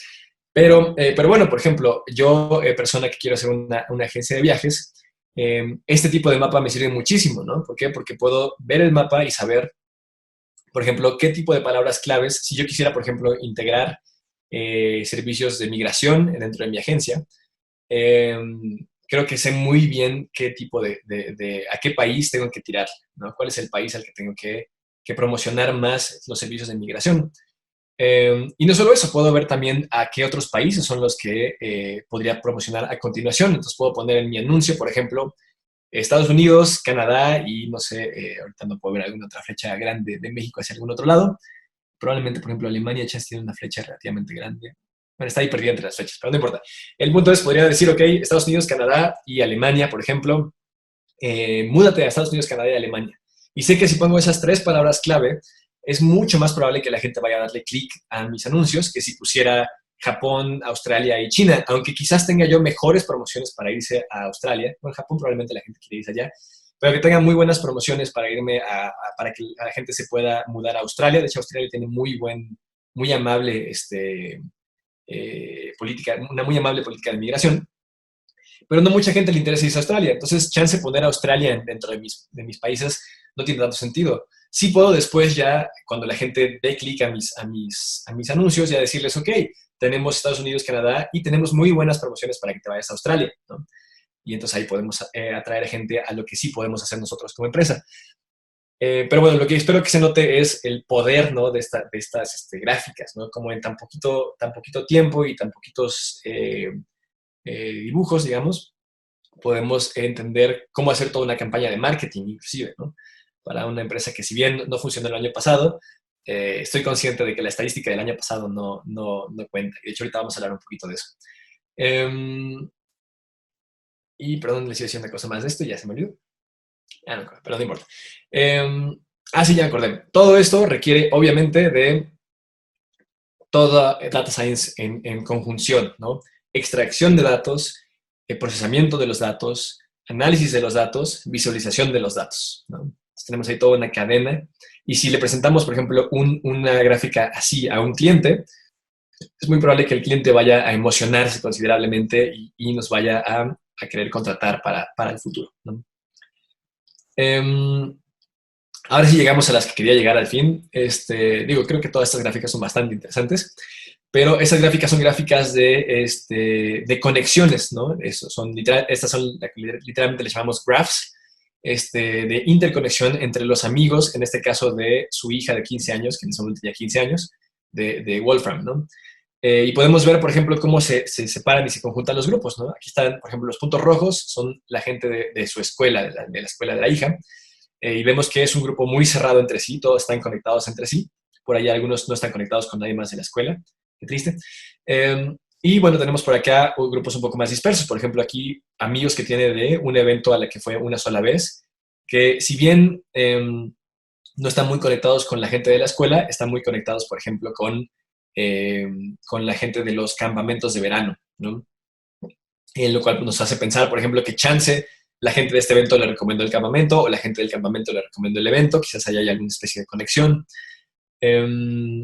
Aquí, por ejemplo, hay gente aleatoria que no está conectada realmente, gente de su equipo de deportes que está alejada de todo lo demás. Y ahora sí podemos entonces darnos cuenta de lo que hacía esta gráfica que vimos al principio, ¿no? Son muchas interconexiones de amigos de muchas personas en Facebook, ¿no? Gente, por ejemplo, como esta, que tiene muy pocos amigos, pero todos están relativamente interconectados entre sí. Gente que quizás tiene grupos un poquito más amigos más grandes, pero tiene grupos un poquito más cerrados, ¿no? Aquí hay muy pocas conexiones entre este grupo y este grupo. Este grupo no tiene ninguna conexión con ninguno de los otros amigos. Por ahí había encontrado una que justo era una persona que casi eran puros blogs separados. Y dije, órale, esta persona no tiene ninguna interconexión entre sus grupos, ¿no? Son grupos completamente distantes. Gente que, por ejemplo, como esta, que tiene sus grupos bastante pegados entre sí, probablemente todos se conocen entre ellos. Y bueno, solo son unos cuantos ejemplos de cómo podemos ver datos y cómo podemos usar estos datos para empezar a encontrar eh, predicciones, ¿no? Para poder encontrar tendencias en nuestros datos. Google Trends, no sé si lo han usado alguna vez, pero Google Trends también bastante útil. Y digo, Google Trends obviamente es un ejercicio que generalmente se usa un poquito más como para un análisis exploratorio, pero es una buena manera de ver cómo se podrían hacer estos datos ya de manera más profesional, ¿no? Por ejemplo, aquí tengo en este link las tendencias de México en el 2020. Es de esperarse, obviamente, que la primera tendencia es coronavirus. Creo que de casi cualquier país en el 2020 la tendencia es coronavirus. La segunda es Classroom, por ejemplo. Entonces, ahí también tiene mucho sentido, ¿no? Como Classroom pues, fue lo que nos salvó probablemente a todos nosotros. Classroom y Zoom, aunque graciosamente no fue una tendencia en el 2020. Ahorita podemos explorar Zoom si quieren. Elecciones de Estados Unidos, obviamente, creo que eso sigue siendo ahorita la tendencia en este primer mes del 2021. Es una locura lo que está pasando. Y, por ejemplo, preguntas, ¿no? Obviamente también la primera pregunta que es el coronavirus. Graciosamente, la segunda pregunta es ¿qué es TUSA? Esa fue la segunda tendencia de qué en México en el 2020. Y después cáncer de mama, alimentos procesados. Podríamos, por ejemplo, aquí hacer hipótesis. ¿Por qué la gente buscó alimentos procesados en el 2020? Puede tener que ver, no me quiero remotamente meter en ningún tipo de discusión política, pero puede tener que ver, por ejemplo, con programas de gobierno, ¿no? Chance todo este programa de etiquetado de productos, este programa de eliminar las bolsas, etcétera, podrían empezar a meternos un poquito de conciencia ecológica que nos haga buscar este tipo de tendencias, tender, perdón, a buscar este tipo de preguntas. Puede que no, puede que se meta otra cosa. Al que voy es justamente el analizar los datos nos permite pues, empezar a hacer estas predicciones, estos análisis y con ello tratar de llevar pues, hacia diferentes lados nuestros negocios, ¿no? Cómo hacer gel antibacterial, cubrebocas, etcétera, etcétera. Entonces, por ejemplo, vamos a buscar Zoom. No voy a poner aquí en Google Trends Zoom. Vamos a ver cómo le fue a Zoom en México. Entonces, podemos ver que efectivamente aquí en el 8 de marzo, Zoom tuvo un crecimiento considerable hacia arriba, ¿no? Ahora, si esta tendencia no se ve ni remotamente exponencial ni coherente, es porque no fue exponencial ni coherente, ¿no? Fue una tendencia de emergencia, digamos. Pero es muy importante entender eso. ¿Por qué? Porque, por ejemplo, yo podría pensar, ok, chance, el mes de marzo es un buen mes para promocionar un producto de telecomunicaciones, ¿no? ¿Por qué? Porque este producto, que es el producto de comunicaciones en este momento, tuvo su boom en marzo.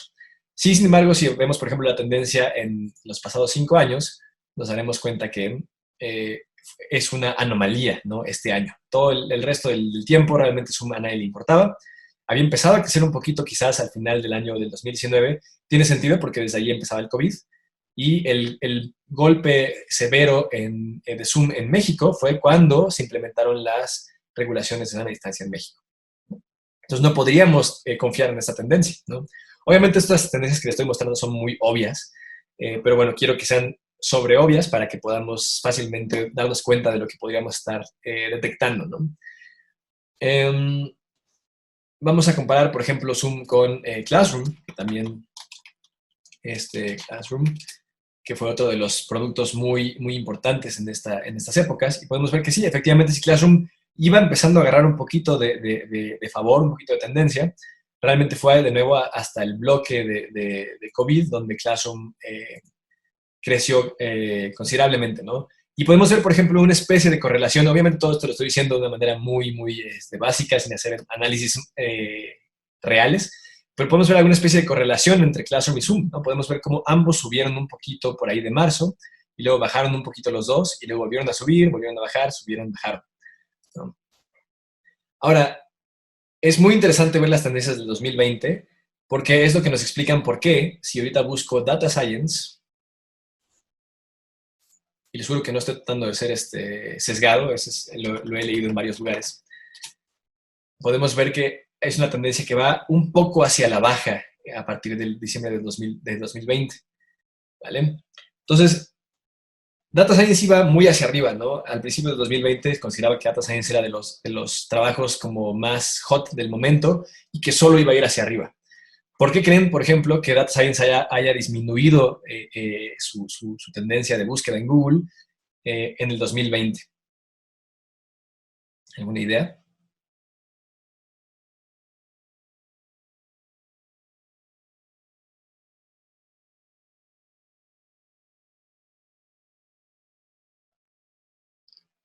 Se dieron cuenta de que no es tan fácil. ¿Ok? Bueno, probablemente, no, de hecho, ahora que lo mencionas, sí es una de las razones por las cuales Machine Learning y Data Science van un poquito hacia abajo. No es tanto porque se den cuenta que no es tan fácil, sino porque efectivamente está cayendo en esta curva de hype. Están empezando a darse cuenta de que no se puede usar como para absolutamente todo, lo cual es una realización muy importante que descubrir en cualquier tecnología. Y eso definitivamente hace que la gente se decepcione un poco de las tecnologías, ¿no? Cuando se dan cuenta de que no podíamos hacer Robocops para 2023 con Machine Learning, y eso sí ayuda a que vaya un poquito hacia abajo. Entonces, no es tan mala esa respuesta, efectivamente. Por ahí, profesiones médicas han tomado mayor relevancia. La medicina va muy hacia arriba, efectivamente. Eh, También eso que mencionas, efectivamente, ¿no? Hay conversión, ¿no? Hay gente que está empezando a irse más hacia, ok, mejor voy a dedicarme hacia virología, hacia diferentes tipos de profesiones médicas, y eso pues hace que baje un poquito el hype hacia estas otras labores, hacia estos otros trabajos. Por ahí, por la inteligencia artificial, ¿ok? Sí, la inteligencia artificial también va hacia abajo, sin embargo, es algo interesante. Ocupados por sobrevivir, no he visto muchos empleos al respecto. Esa es la parte clave a la que quería llegar, ¿no? No hay muchos empleos ahorita en Data Science. Bajó un poquito esta tendencia de Data Science, pero ahorita hablamos por qué.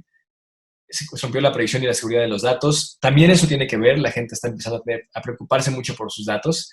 Eh, AI Data Science no es lo que la gente se imagina. Sí, entonces, todo eso que mencionan también es muy cierto, pero bueno, una de las razones por las cuales, a pesar de que, digamos, por las cuales sigue una tendencia atípica este crecimiento, miren, es que voy a ponerme en Worldwide.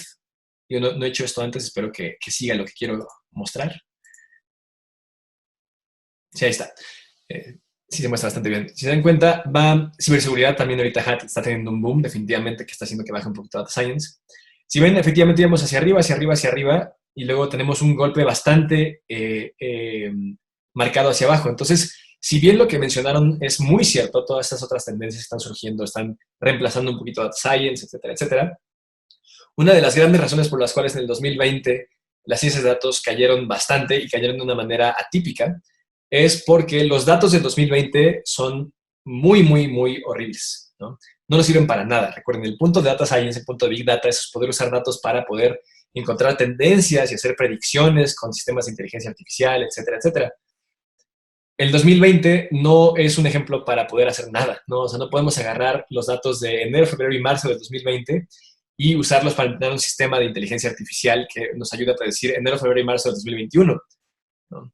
Entonces, como hubo una falla en los datos en el 2020, hubo una carencia de datos coherentes, de datos típicos en el 2020, se dejó momentáneamente de necesitar analistas de datos, ¿no? ¿Por qué? Porque no hay datos que analizar, o son datos muy feos, ¿no? Se espera que esta curva empiece otra vez a subir un poquito hacia arriba. ¿Por qué? Porque de nuevo tenemos muchos datos que se tienen que analizar, ¿no? Entonces, no se va a ir a Data Science a ningún lado, no tengan miedo si se quieren dedicar a esto. Y es un poquito la razón por qué esta curva es tan atípica, porque se dan cuenta, tenemos esta tendencia y de repente esta caída, les repito, un poco atípica, ¿no? A partir de mediados del 2020, por ahí. Ahora, no por decir que todo lo demás que mencionaron también es cierto, ¿no? hay que tener cuidado también con esas tendencias, ¿no? Y con el hype, por ejemplo, de la inteligencia artificial y toda la gente que pensaba que ya para el 2030 teníamos inteligencia artificial general que iba a superar al humano. Probablemente no es cierto. Y lo que es horrible de que pensemos de esta manera es que cuando no suceda vamos a deprimirnos y vamos a dejar de invertir en inteligencia artificial, ¿no? Pero en fin. Ahora, por ejemplo, vamos a ver datos que sí son típicos, ¿no? Para que vean un poquito cómo podríamos encontrar tendencias. Voy a poner una tendencia que es muy obvia y muy sencilla de detectar. Voy a buscar a Mariah Carey. Creo que todos podemos detectar más o menos en dónde están sus picos de tendencia, ¿no? Porque tiene esta canción famosísima, que la verdad no me acuerdo el nombre, pero bueno, esta canción de Navidad que se usa todas las Navidades. Y entonces, efectivamente, si buscamos Mariah Carey, podemos ver la tendencia en diciembre 20 del 2020, en diciembre, por ahí del diciembre 15, diciembre 22 del 2019, en diciembre 23 del 2018, diciembre 31, por aquí un picote, un interés muy alto este año por alguna razón, en el 2017, en enero 1, ¿no? Entonces, bueno, lo que podríamos hacer con este tipo de datos, sí hay datos que se han mantenido a pesar del COVID, a pesar de todo, y el punto de encontrar estas tendencias es saber entonces, por ejemplo, cuándo promocionar canciones navideñas, ¿no? Digo, obviamente esto es muy obvio en este momento, pero podemos hacerlo con competencia, o sea, con empresas que son nuestra competencia o con empresas que queremos imitar, ¿no? O, por ejemplo, qué empresas están usando qué tipo de palabras y cómo van la tendencia de estas palabras para poderlas nosotros usar de nuevo para, para promocionar nuestros productos, ¿no? Por ahí, no me acuerdo, no habían hecho una pregunta, creo que había una pregunta por ahí. Nos permite entonces justamente encontrar estas tendencias y usarlas para optimizar procesos, ¿no? Para poder mejorar, saber cuándo comprar, cuándo vender, etcétera, etcétera. Creo que todo esto ya lo tienen bastante entendido, porque por lo que veo todos ustedes tienen conocimientos de Data Science y quiero darle tiempo a las preguntas. Entonces, bueno, vámonos justamente quiero nada más irme rápidamente para que nos alcance tiempo de preguntas, porque a hablar un poquito de empresas para que vean algunas empresas que hay ahorita y cómo están usando Data Science para tratar de innovar diferentes industrias. Primero voy a hablarles un poquito de algunas empresas extranjeras que he tenido el gusto de conocer, como por ejemplo Cinnamon. Cinnamon se encarga de extraer datos, ¿no? Hace extracción de datos automatizada. Entonces es muy padre porque tú le das a la empresa documentos y, bueno, digamos, le das a los sistemas documentos y estos documentos son leídos automáticamente y son parseados, son como, digamos, separados en los datos que sirven, en los datos que no sirven, por ejemplo, para registrar facturas, ¿no? Entonces, en vez de tener a gente manualmente registrando los movimientos económicos de una empresa, Cinnamon lo puede hacer automáticamente, ¿no? Lo cual es bastante útil, bastante poderoso. Y lo hace a través de extracción de información de texto escrito, o sea, procesamiento de lenguaje natural. Ven en los documentos y entienden lo que las personas escribieron, lo traducen digamos, a texto digital y después analizan este texto digital para poder saber clasificar estos textos y ordenarlos apropiadamente. Cosas como Odentech, por ejemplo, para el Internet de las Cosas, nos permiten, bueno, lo que están haciendo ellos es para automatizar y mejorar procesos de manufactura.